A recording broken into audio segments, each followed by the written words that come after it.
We're living in a golden age of performance cars, and best of all, you don't need to spend a lot of money or make a lot of sacrifices to take advantage of this.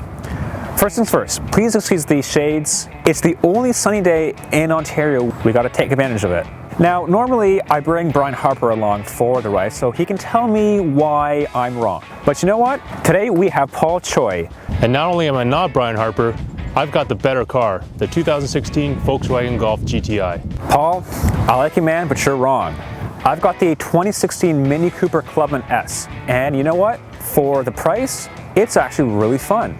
I'll concede you, it looks nice, but I'd take the GTI over that car any day. There's only one way we can settle this. Maybe two, a fist fight, or we can go for a drive.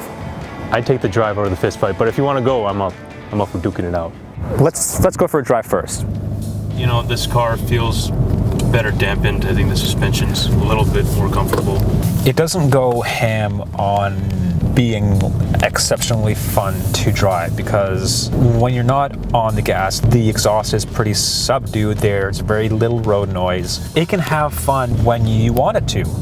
Trouble is though, I can't help but feel this car would be better as a manual. Yeah, I agree with that. The dual clutch is not per se a smooth automatic.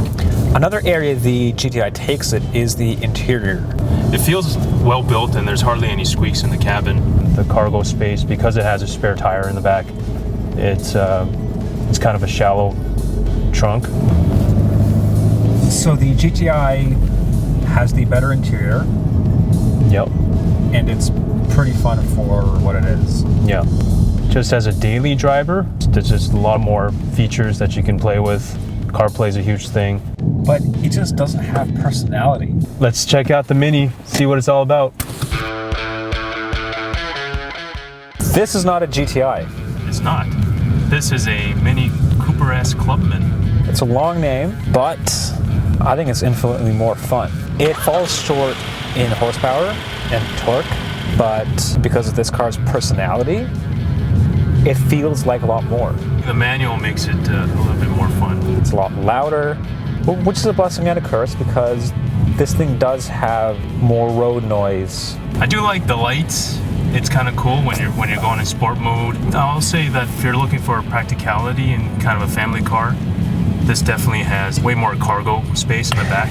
As much as I like the Mini, the GTI, it has better visibility. You have the small rear window. It's hard to get used to that giant bar in the middle when you're looking at the back. There are circles everywhere. Yeah. The infotainment screen is round. The door handles are round. Even the key is round. Yeah. It's definitely got the quirk and the fun down pat. What did you think about the actual infotainment system? There's a bit of a learning curve. No knob will be more intuitive than a touchscreen. So Paul, having driven both cars, what do you think? I think I'll say the Mini Clubman is definitely more fun than I thought it would be at first. The manual adds a whole lot of character to the car and it's a lot faster than you'd think, but at the end of the day I think the GTI, it's lighter, it's more nimble, and it has a lot more standard features that you can get with the car. If I had to pick a car to live with between these two, I'd take the Mini home. All right, that's fair. With the manual transmission, I think the Mini is the more fun car to drive. But in terms of everyday driving, I'd still take the GTI. The GTI might be more practical, but you're buying a sporty hatchback because it's fun and practical. And as far as that's concerned, the Mini is bigger and it's more fun. Well, I can't argue with that, but I'll say one thing. At least my car's not purple. For Driving.ca, I'm Nick Tragianis. For Driving.ca, I'm Paul Choi.